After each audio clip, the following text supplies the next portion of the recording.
Yo, what's up guys? Welcome back to another video. Today I'm going to be going over the Nimbus Sea update in Arcane Odyssey. Things such as my initial thoughts, the pros, and the cons.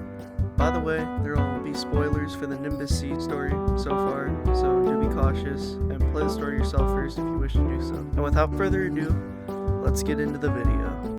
No, I don't. Traveling to the Nimbus Sea. So the game puts you on Windrow Island, where you would continue the story by going to the barrier on the Nimbus Sea.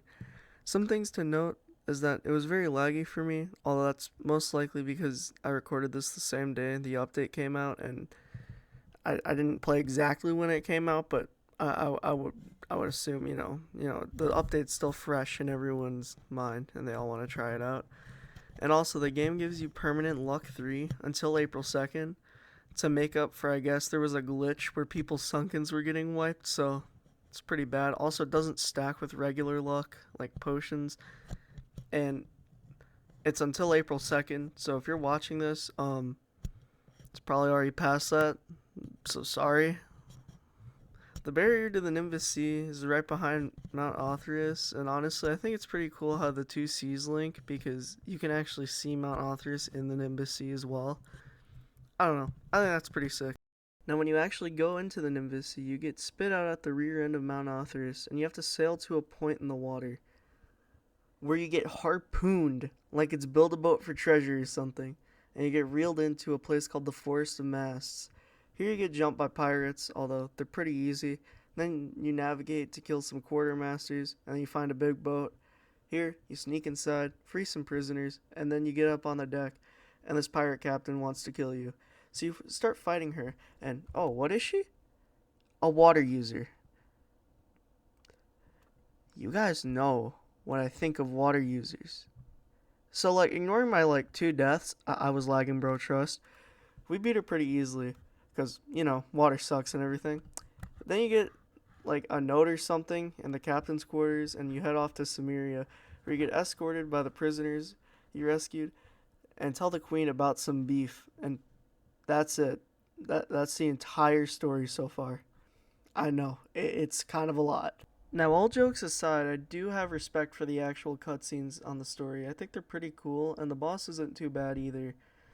Now that I'm done with the story, though, I'm going to talk about some pros and cons, and we'll start with the pros first.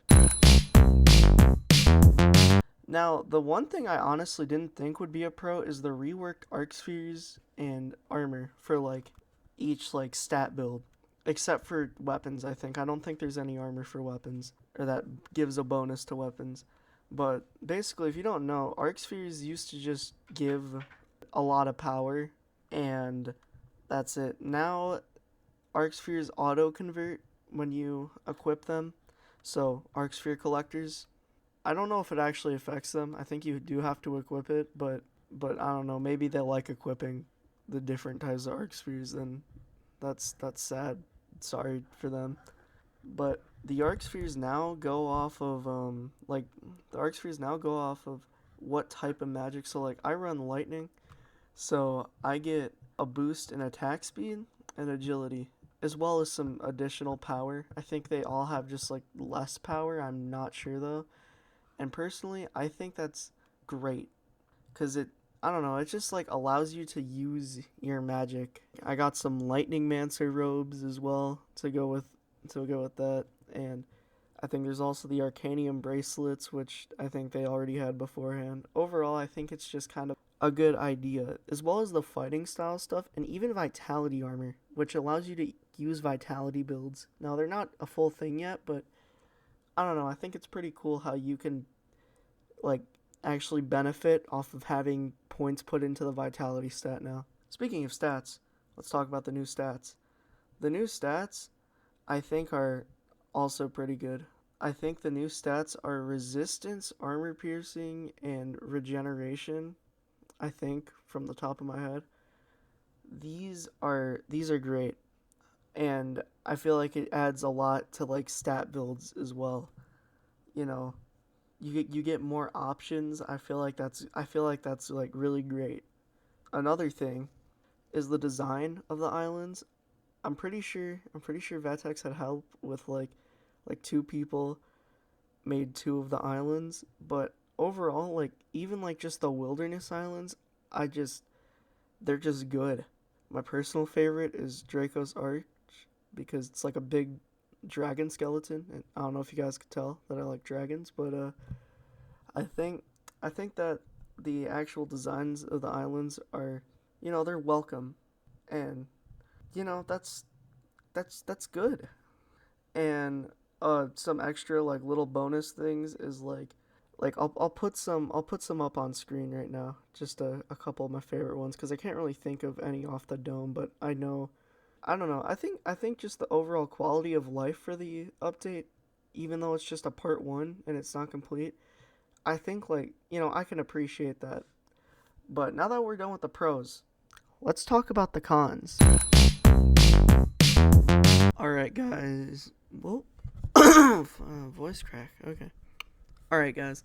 Now for the cons. I have two main ones. First of all, the sheer lack of islands in the Nimbus Sea. It feels so empty, and I get like I feel like this update was kind of rushed as well. I think Vetex even said something along the lines of that himself. But the lack of islands in this update, and I'm not even counting Mount Authors and the Nimbus Sea, like, I think it's just kind of a point of interest, if anything. And don't get me wrong, the islands look nice, the ones that we do have, but there's like five of them, six including Mount Authors. And to be fair, Samaria is really big, but like, still, the Nimbus Sea feels empty. And I get there's supposed to be Sky Islands too, but it just feels empty, and I feel like that's a reason for like disappointment. Even the server size like is only at 5, which I appreciate so people don't get jumped, but still, it's just it doesn't help it that there's only 5 islands. And then the level cap. Now I feel like at this point like even I wanted the level cap to increase, but it's 11 levels. You went from 125 to 136, and that is it. That's really it. It's not that much. And I feel like it can't really help like many builds is what I'm trying to say. Like especially the extra one level, you get 2 skill points. What that's like a fraction.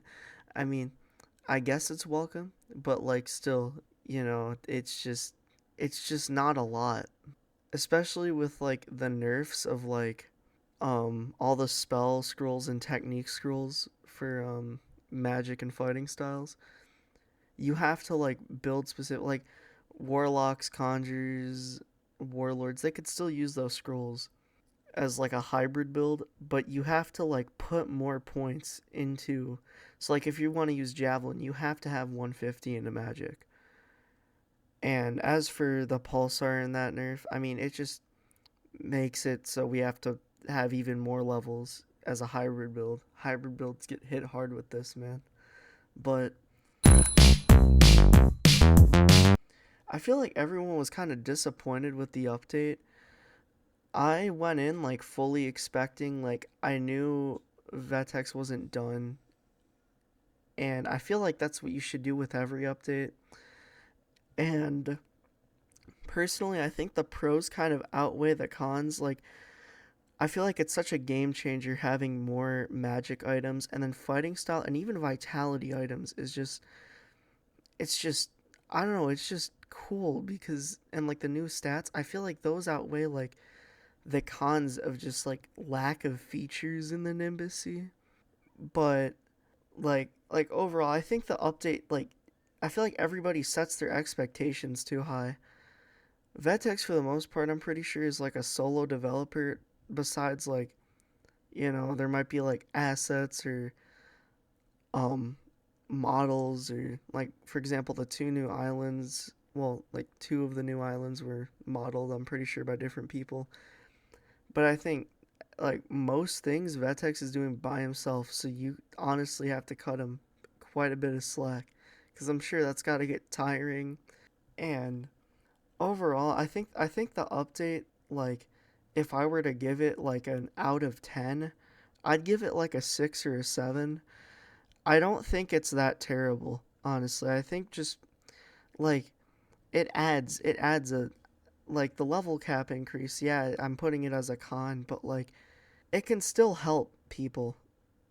Like if you want to use the Argos weapons or whatever, and you went 150 in weapons and 100 in the other, you can use all the skills on the halberd, I'm pretty sure now. If you put the other point, if you put like the 22 extra points that you get in the other. So like that's cool.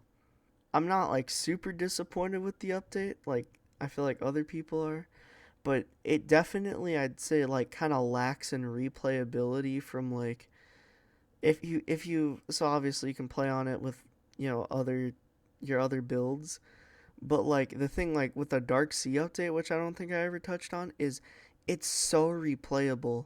Like you can go in and just keep doing Dark Sea runs because you never know how they're going to work out. You might want to go to Insanity 4 or whatever if you really want to.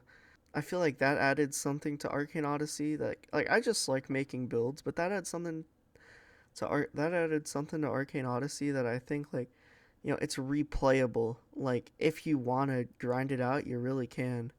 And I feel like that's not anything in the Nimbus Sea, although again, the pros outweigh the cons in my opinion. The update's still like a 6 or 7 out of 10.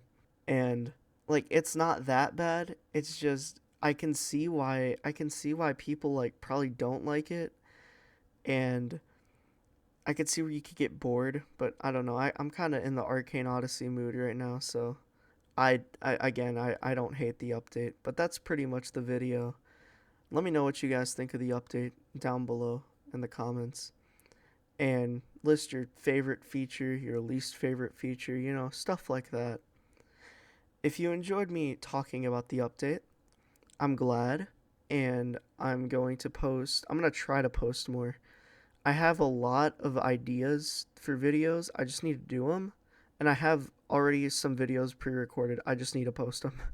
So, yeah, I'm going to get to work on those. But other than that, subscribe if you're new and you enjoyed this. Like if you enjoyed this. If you didn't, you don't have to do any of those things. And even if you did, you don't have to do any of those things. It just helps. It helps me know that you liked the video. And me talking for like 5 minutes in a row now on this specific voice recording. But yeah. Yo, what's up, guys? Final editor's note. Currently, at the time of recording this, it is freaking April 5th, which is my birthday. Happy birthday to me. This video should be up today as well.